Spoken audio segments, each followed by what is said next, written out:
Okay, good morning, everyone. Give everyone a minute to kind of come in here.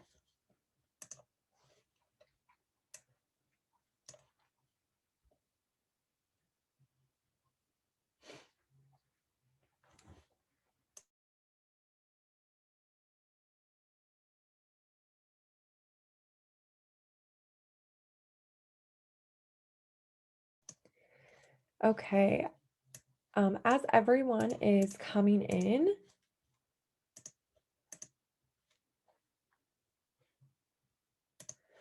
we will get started. Good morning and welcome to this TA session. Today's topic is Illinois Youth Career Pathway Grant Opportunity Individual Training Account Technical Assistance Session with our presenter, Lisa Jones. My name is Kirsten Bayer with the Illinois Center for Specialized Professional Support at Illinois State University, and I will be the moderator for today's webinar.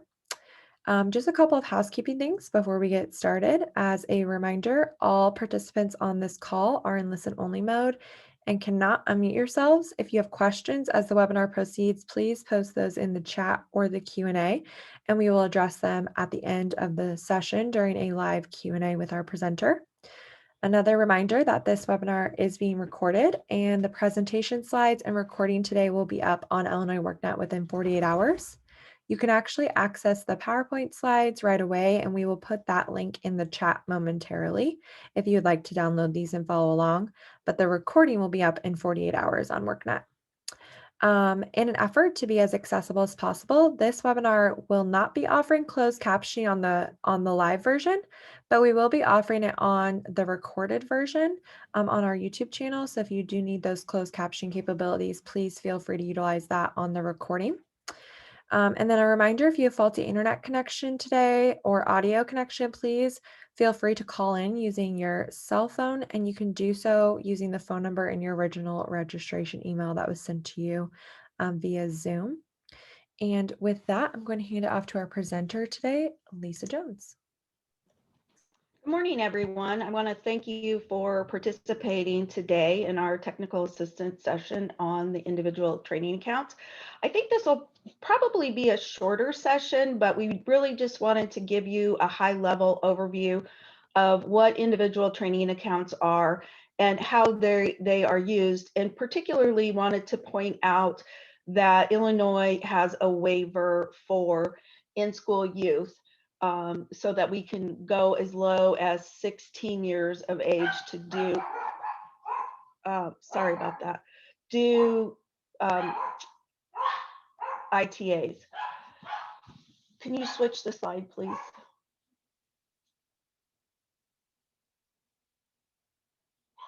So just real quick, this is our agenda for today. What is an individual training account? What are the basic ITA requirements? I mentioned the in-school youth waiver and then local policy. So if you could switch the slide, please, that would be great.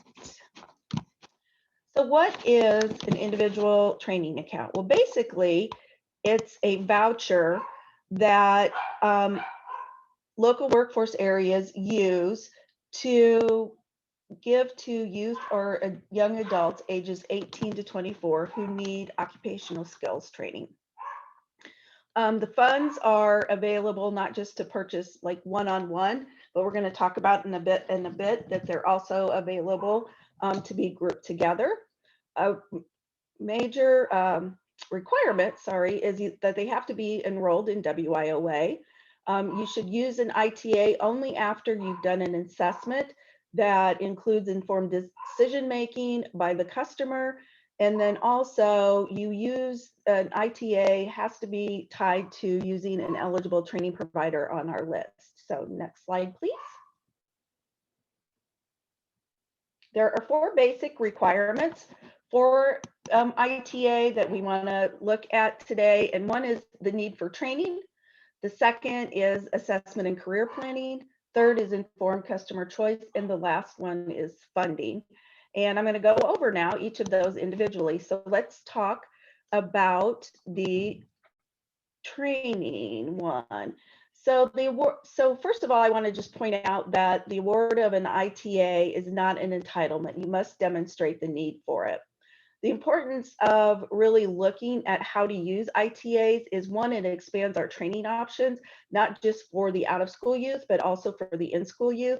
So they have access to the broader eligible training provider list, which then leads to increased program flexibility and then enhances customer choice. So if you could go to the next slide, please.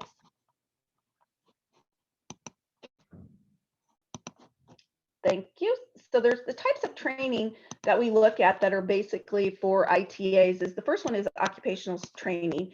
And WIOA defines occupational training as an organized program of study that provides specific vocational skills leading to proficiency in performing tasks and technical functions required by certain occupational fields at the entry level, if you're entering an intermediately, or in the advanced levels.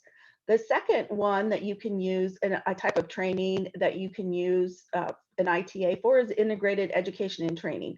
And on our integrated education and training definition, those of you that are from community college system or work with the community colleges are aware that this is really an approach to services that provides adult ed and literacy activities concurrently and contextually, that includes workforce preparation activities and workforce training for a specific occupation or occupational cluster. It is important to point out, if you're looking at integrated education and training models, that we're only using and looking at the ones that are approved by ICCB, the Illinois Community College Board. This would also be true if you're looking at a bridge program, which is really a pre-IET program. And as you may be aware, the model that ICCB uses is the Integrated Career and Academic Preparation System. So that if you're working with your community college, for those of you that on here that aren't a community college, or the local area working with a community college, and you're thinking about integrated education and training, they call them ICAPs. Class size training programs.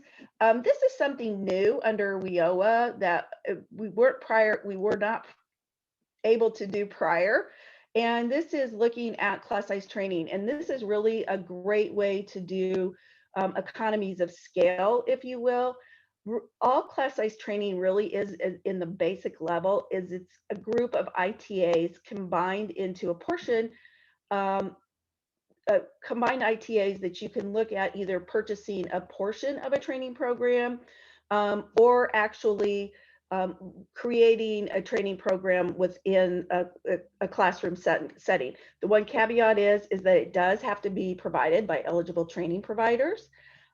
When you're thinking about a class size training approach, you really have to look at doing an assessment for that. So is this course or courses that I'm looking at in this program, can we get those somewhere else so we're not duplicating?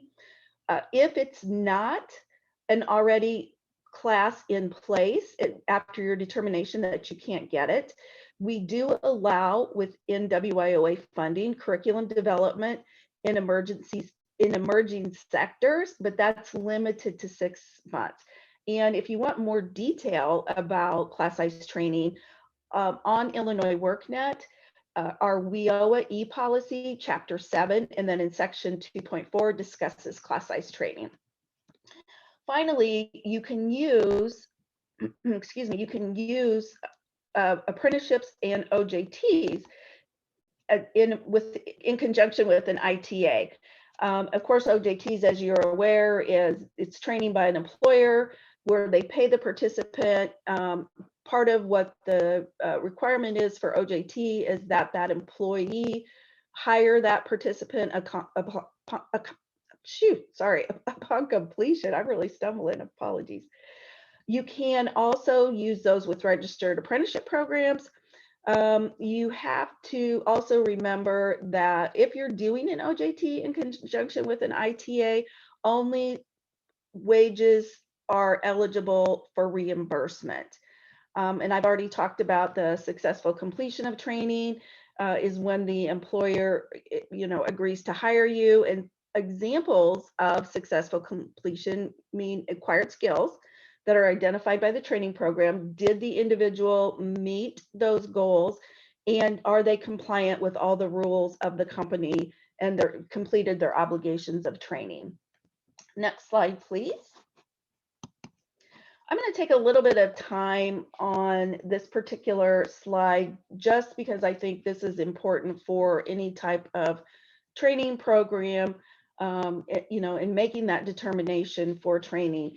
And you have to do a really comprehensive assessment. And those comprehensive assessments really are looking at your skill level, looking at your service needs, and looking at your strengths. I think it's also important to point out here before I kind of dig it a little bit deeper into what an assessment is that if within the prior 6 months, the youth that's coming into your program already has had an objective assessment that meets these criteria that we're going to talk about, you can use that. So you don't have to duplicate an assessment. You can jump right into what kinds of services that youth needs. So we talked about basically what they need. And then one of the other things in the purpose for determining using the objective assessment is this youth a good fit to become an eligible youth for the program? And then once you have that determination and they're enrolled in the program, then that's where you start to complete the career plan, which in the law, WIOA, is called an individual service strategy. So once the assessment is done, of course, as we all know, you take those results and you build the career plan around those results. It's very important, and we'll talk more just briefly about it on the next slide, but it's really important as you're doing that assessment that you take into account what WIOA refers to as informed customer choice. While we may be targeting a certain population or certain sector, if that youth isn't a good fit for that sector, then it's really a good idea to refer that youth to another program in your area or refer them back to the LWIA. When you're also thinking about your assessment, and I think it's particularly important in this environment, is really looking at your assessment and the results through an equity lens so that you're, using language also that's easily understood and certainly not offensive to the youth. And then some of the youth that you're serving, as you already know, probably will have low scores. But I think it's important that as you're developing the individual service strategy, the career plan, that you don't make those low scores the center of attention. And then really looking at emphasizing career exploration.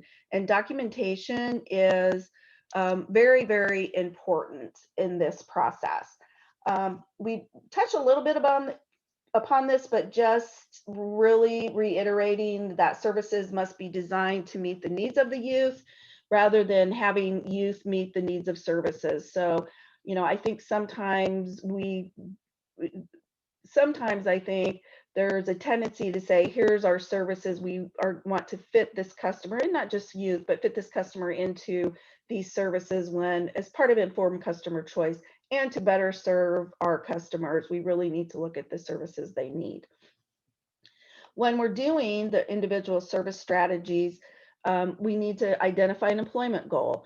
And that goal can even be, depending on the circumstance, a non-traditional employment goal. We want to look at the appropriate achievement objectives, and what are the services that this youth needs to be successful in completing that goal and getting ready for work. It's also just important to know that these services should be targeted to those who can benefit and who are in need of these particular opportunities. And so if you could go to the next slide, please. Okay, so informed customer choice. It's important to note that informed customer choice is just that. It's informed customer choice.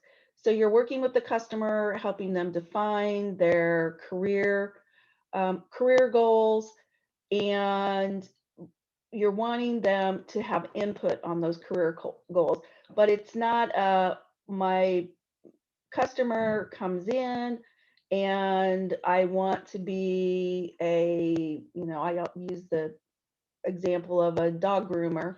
But that's not an occupation in your particular area where you know there's jobs available. And so it's really incumbent upon us to talk to the customer and really do some in-depth career assessments to make sure that they're the right fit for the program and to possibly redirect them into a potential occupation where you know they're going to be successful. Um, and then, as we talked about just a few minutes ago, that the program's got to have to align with customer goals and the objectives outlined in the career plan. And then the other thing that's important and is actually also part of the grant requirement is excuse me, leading to some credential, either an industry recognized credential or another type of post-secondary credential. And then I want to emphasize once again that it's important that these training programs be in in-demand industry sectors or occupations. And those are identified not just by the local board, but you'll find those in the regional and local plans for the local area. Okay, next slide, please. So how do we use the funds for ITAs? And the previously 3 slides, I want to just mention that these are all things that help determine what kind of training program you're going to place the customer in, particularly in the sector that you've identified as part of your application. But this tells you the best way to pay for that. If it's an ITA, or do you need to look at remediation, which isn't appropriate for an ITA? So those are the things that you have to take into consideration when you're using the ITA method. It pays for tuition and non-tuition items, which of course, is the classroom instruction. It can pay for books, supplies, uniforms, graduation fees. If there's any license or certification exam fees, it will also pay for that.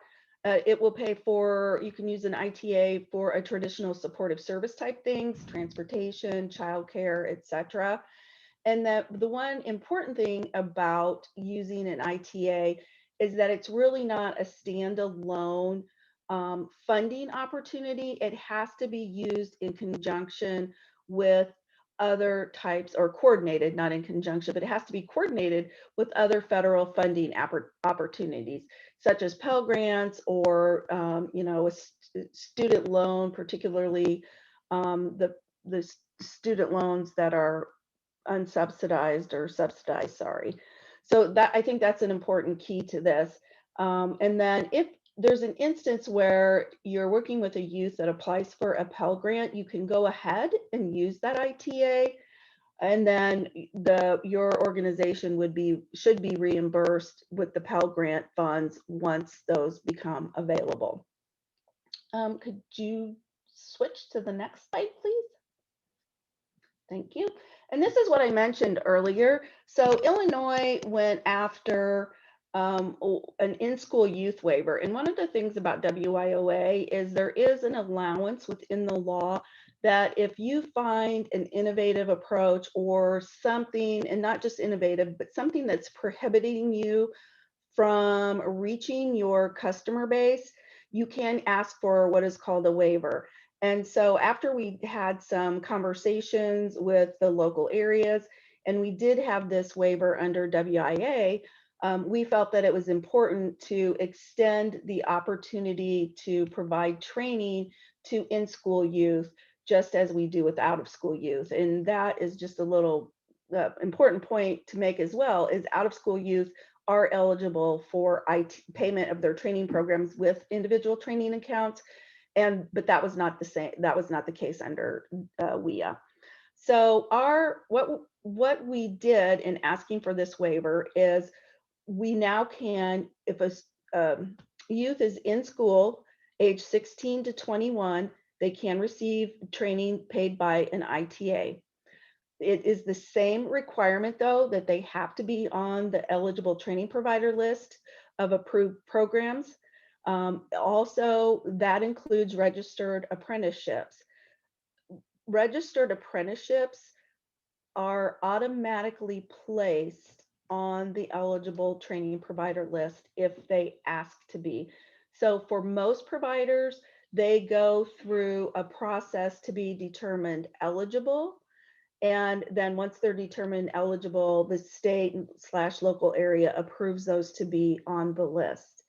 The other thing that we're hoping to demonstrate through this use of this waiver is how we can expand the number of training providers to youth that are preparing to graduate that are currently in school. We're also looking at how this might increase the number of secondary and post-secondary education youth that are coming through the system, and thinking about how does this help with student retention. We want to follow our youth to see if it does help with student retention. And I think that's one of the, well, not I think, but that's something to consider as you're thinking about your applications, is the early leavers program. So I think that kind of speaks to student retention. And then what are opportunities, and can we increase dual credit opportunities as well as pre-apprenticeship? I just talked about the need for this to be on the eligible training provider list. I think the other important thing to point out with the in-school youth waiver is the opportunity to connect youth to employers, and through that assessment, even though you have to do it regardless, I think using the assessment process in conjunction with then placing training into an ITA will help better match their interests, also their learning style possibly, and then helps support their employment and work-based learning. So the other last thing I want to mention about the in-school youth waiver is our hope is that this also leads to a continuity in service for youth. So as an in-school youth is transitioning out of high school into post-secondary, they're going to come with a base, a foundation just beyond what they would traditionally get in high school. Next slide, please. Great, thanks. An important thing on ITAs, and want to recommend that a requirement for local workforce areas is that they have a policy that outlines how they're going to use ITAs. This policy must be addressed in their local or regional or local plans. So you should be able to find what their policy is in the regional plans, which we've asked as part of the application process for you to consider when you're developing your models. The basics of that policy has to describe what the restrictions would be if the local area wants to have an amount, a maximum amount. For example, you could have an LWIA that is saying that they're only going to pay $7,000 a year. Or you might have another local area that $7,000 is their maximum over a 2-year period.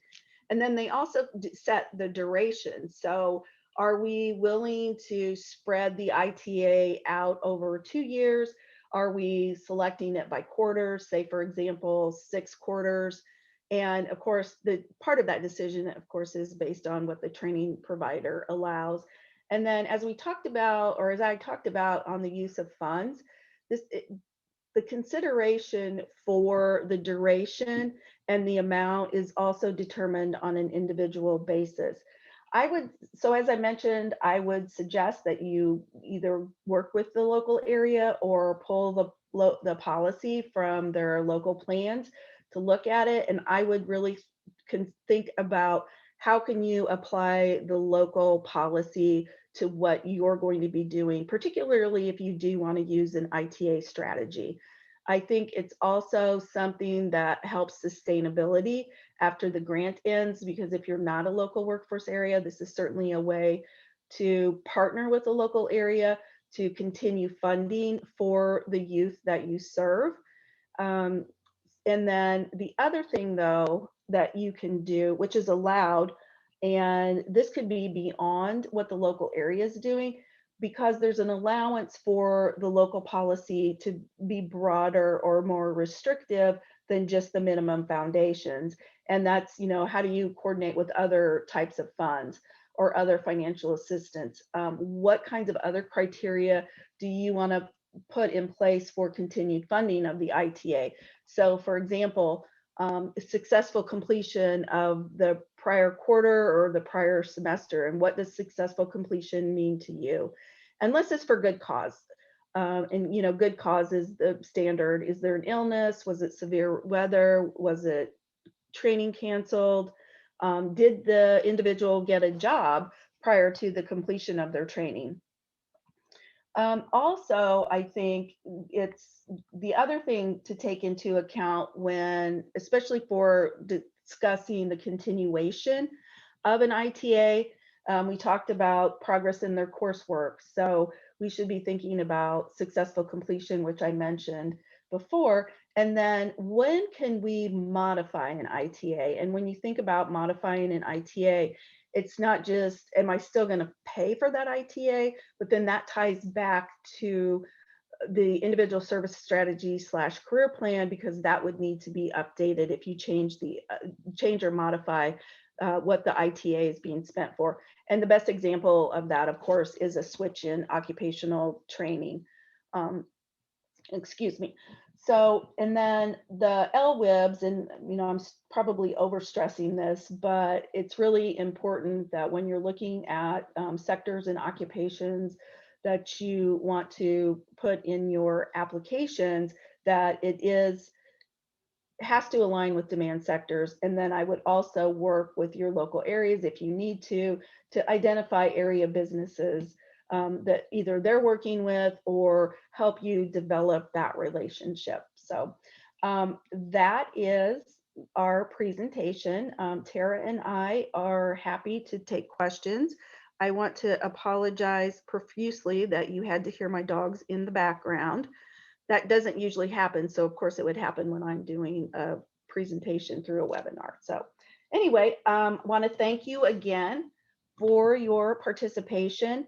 We're certainly happy and will, for those applications that are funded, we can dig deeper into how to use ITA policies. The purpose of today was really just kind of giving you a high level glimpse at what an individual training account could be used for. So with that, I'm going to turn it over to Kirsten for questions.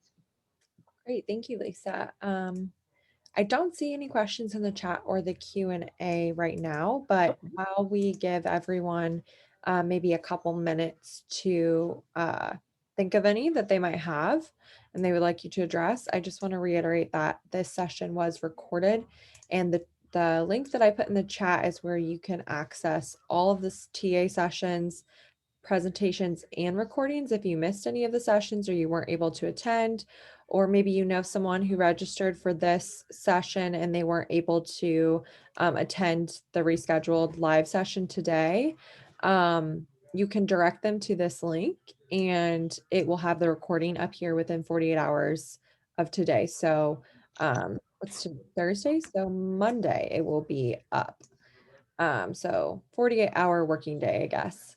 And Monday it will be up and you can access this recording there. You can also access all the sessions and recordings from the previous sessions on that website as well. And then I don't see any questions, Lisa or Tara. Just thank you everyone for attending today. And if you do have any questions, you can always submit them to WorkNet, or you can email our center. I will put the email in the chat and we can always direct you to the correct person. You can also email Tara as well if you have any questions, and I will put her email in the chat as well. Thank you.